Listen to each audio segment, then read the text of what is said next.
The following presentation is an analysis of the definition of the field of educational technology and represents the collaborative work of Diane Lawson, Laura Hamilton, and Jeremy Render. According to Januszewski and Melinda, educational technology is the study and ethical practice of facilitating learning and improving performance by creating, using, and managing appropriate technological processes and resources. Our goal is to define each of these components within this definition by examining the way they fit together and fit within a natural, educationally based hierarchy.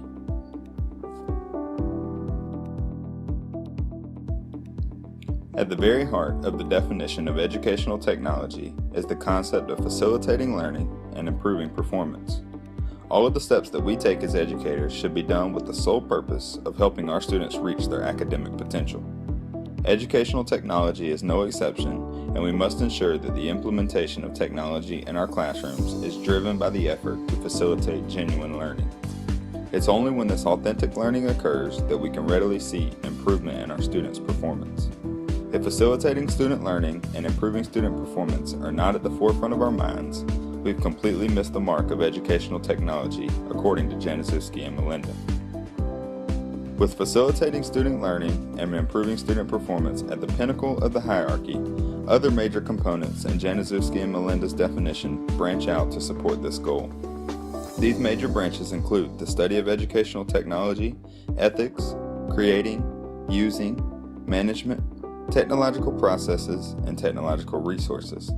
Within these major branches are even smaller applications that all play an important role in the goal of using educational technology to facilitate learning and improving performance.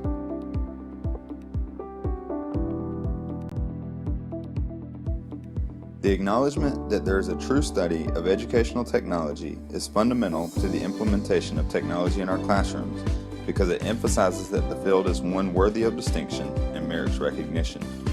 According to the Association for Educational Communication and Technology, a study is information gathering and analysis beyond the traditional concepts of research. Ultimately, the study of educational technology refers to the research and goals that must be in place when using technology in the classroom. Within the study of educational technology, it is imperative that all initiatives are backed with sound research that corroborates the reasoning behind using the technology. In other words, technology cannot be used for the sake of using technology.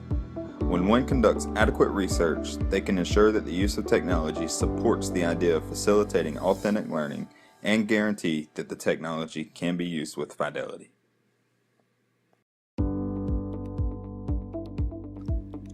In addition to the research that is a major component of studying educational technology, this branch also supports the notion of improving student performance by an emphasis on developing effective goals. By applying adequate study to the field of educational technology, one can ensure that they are establishing viable and realistic goals. These goals should ultimately prove an improvement in student performance. Without studying the field, one would lack the context in which to set these goals and the practice necessary to analyze goals that are set when using educational technology.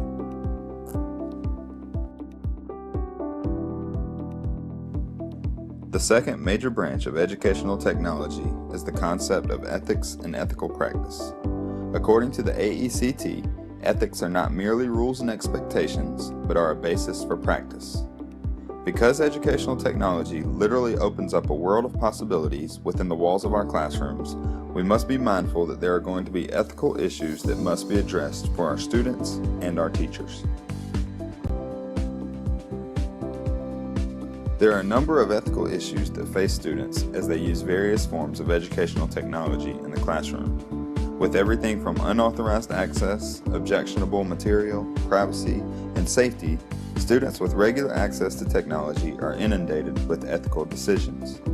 Although these ethical issues may look very differently in the elementary classroom as opposed to the high school classroom or beyond, the fact is that students must be well educated in the basic components of digital citizenship if we want them to use technology ethically.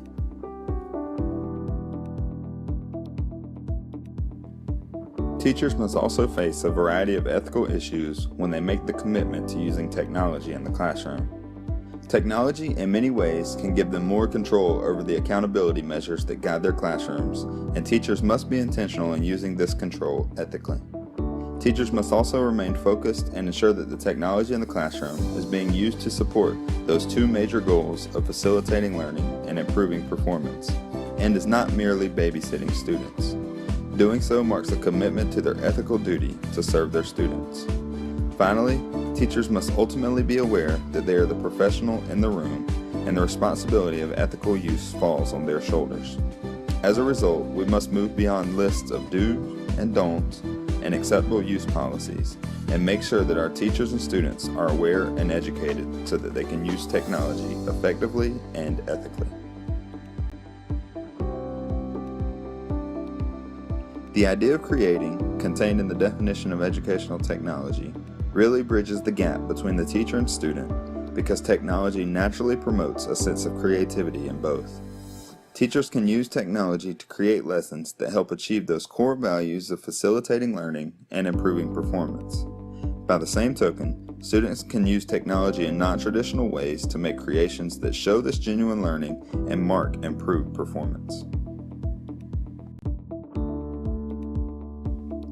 When we think about creating the teacher, it really centers on the idea of instructional design.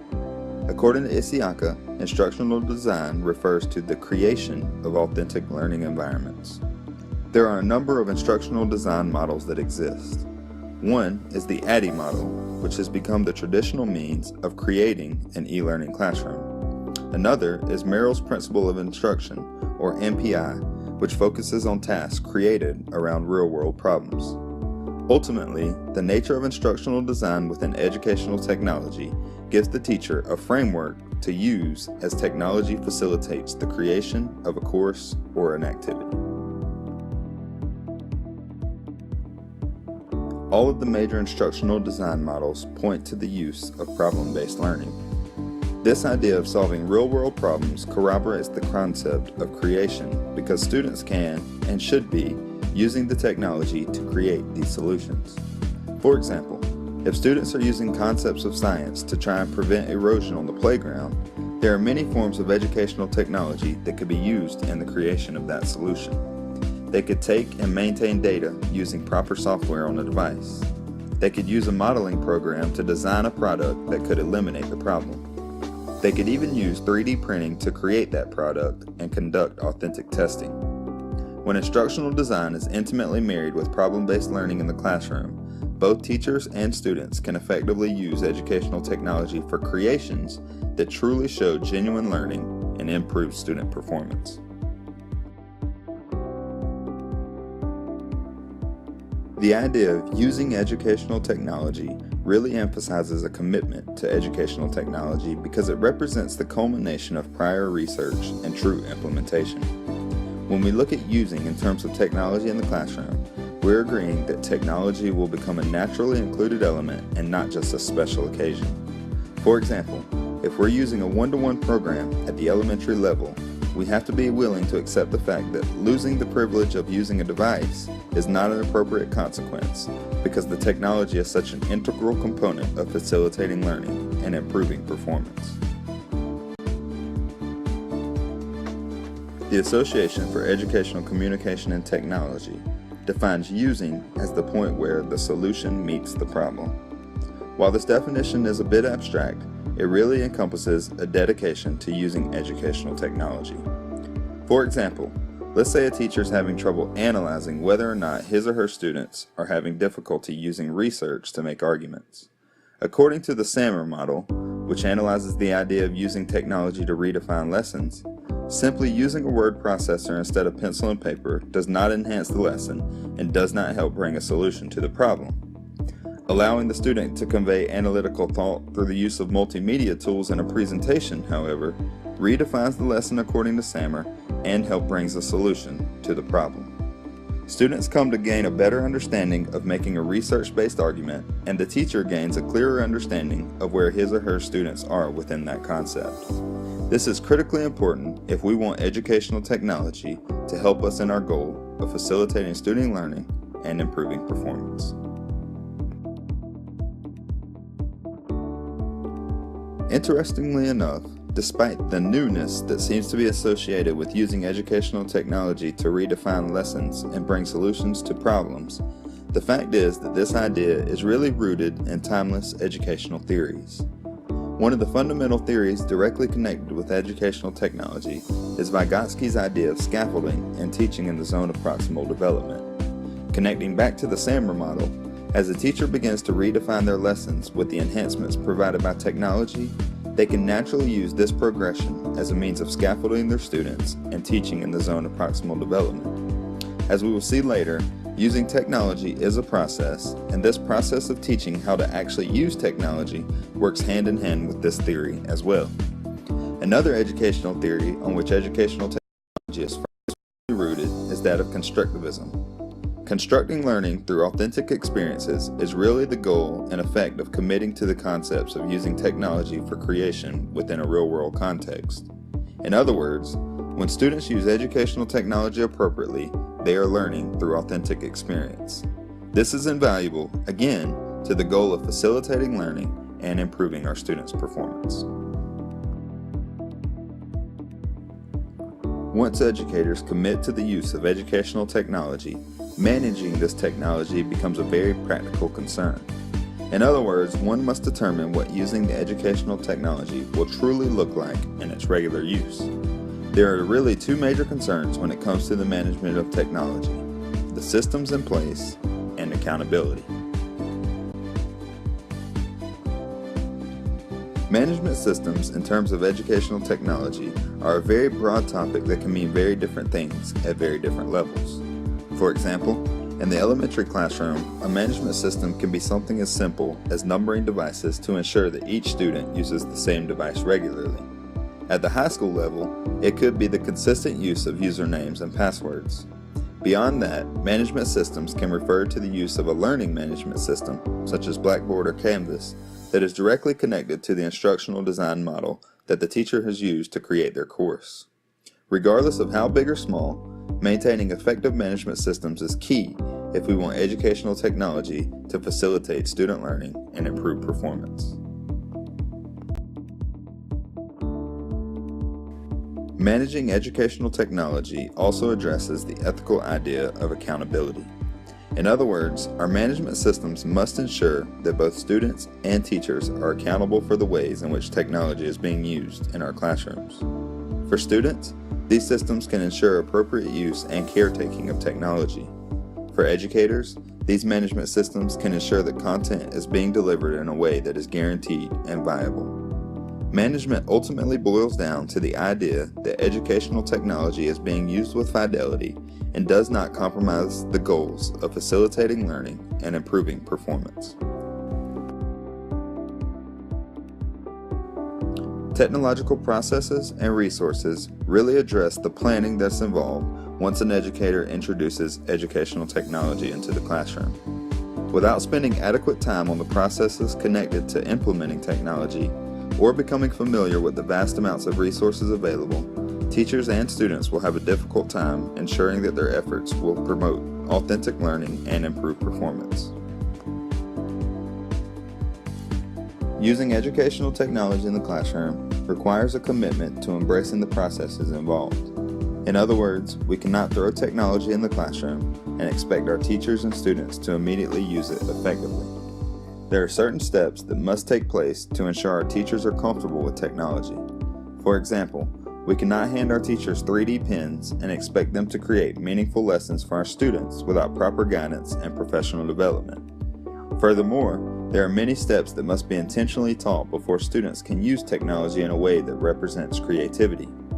Again, if we wanted students to use 3D pens to show authentic learning and improve performance, there would have to have been prior lessons on small aspects such as how to load a filament or using proper technique, and adequate practice doing both. These technological processes, though often overlooked, are critical to ensure the use of educational technology is effective. Educational technology is a field that is rapidly growing. As mentioned before, we must be willing to study the field in order to stay abreast of the changes that occur. With this change and growth, we've also seen a massive increase in the amount of technological resources that have become available for teachers and students.